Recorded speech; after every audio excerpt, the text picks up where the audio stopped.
ଏହା କେବଳ ସୂଚନା ପ୍ରଦାନ ପାଇଁ ଉଦ୍ଦିଷ୍ଟ।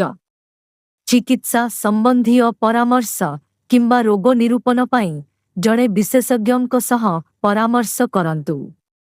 ଆଜି ଆମେ ମହିଳାମାନଙ୍କ ପାଇଁ ମେଥି ମୋଦକର ଉପକାରିତା ବିଷୟରେ ଆଲୋଚନା କରିବା। ମେଥି ମୋଦକ ମହିଳାମାନଙ୍କ ପାଇଁ ଅନେକ ଲାଭ ପ୍ରଦାନ କରିଥାଏ, ଯେପରିକି ମାସିକ ଧର୍ମ ସମୟରେ ଯନ୍ତ୍ରଣା ଏବଂ ପିଏମ୍ଏସ୍ରୁ ମୁକ୍ତି, ସ୍ତନ୍ୟପାନ କରାଉଥିବା ମାଙ୍କ କ୍ଷୀର ବୃଦ୍ଧି କରିବା, ହଜମ ଏବଂ ମେଟାବଲିଜିମ୍ରେ ଉନ୍ନତି ଆଣିବା, ହର୍ମୋନ୍ ସନ୍ତୁଳନକୁ ସମର୍ଥନ କରିବା ଏବଂ ଚର୍ମ କେଶର ସ୍ୱାସ୍ଥ୍ୟକୁ ବଢ଼ାଇବା। ପ୍ରସବ ପରବର୍ତ୍ତୀ ସୁସ୍ଥତା ପାଇଁ ଏହା ପାରମ୍ପରିକ ଭାବରେ ବ୍ୟବହୃତ ହୁଏ, କିନ୍ତୁ ସପ୍ଲିମେଣ୍ଟ ଭାବରେ ବ୍ୟବହାର କରିବା ପୂର୍ବରୁ ସର୍ବଦା ଡାକ୍ତରଙ୍କ ପରାମର୍ଶ ନିଅନ୍ତୁ। ମହିଳାମାନଙ୍କ ପାଇଁ ମୁଖ୍ୟ ଉପକାରିତା। ମାସିକ ଧର୍ମ ସ୍ୱାସ୍ଥ୍ୟ।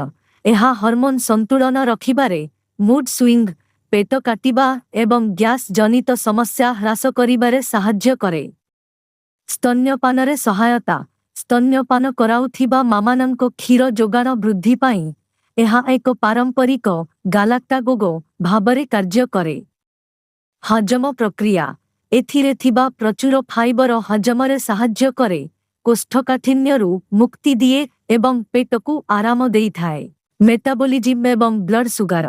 ଏହା ଏକ ସୁସ୍ଥ ମେଟାବଲିଜିମ୍କୁ ସମର୍ଥନ କରେ ଏବଂ ରକ୍ତରେ ଶର୍କରା ସ୍ତରକୁ ସନ୍ତୁଳିତ କରିବାରେ ସାହାଯ୍ୟ କରେ। ପ୍ରସବ ପରବର୍ତ୍ତୀ ପୁନରୁଦ୍ଧାର। ପ୍ରସବ ପରେ ଶରୀରରେ ଶକ୍ତି ଏବଂ ମାଂସପେଶୀର ଶକ୍ତି ବୃଦ୍ଧି ପାଇଁ ପାରମ୍ପରିକ ଭାବରେ ଏହା ବ୍ୟବହୃତ ହୁଏ। ହର୍ମୋନ୍ ସନ୍ତୁଳନ।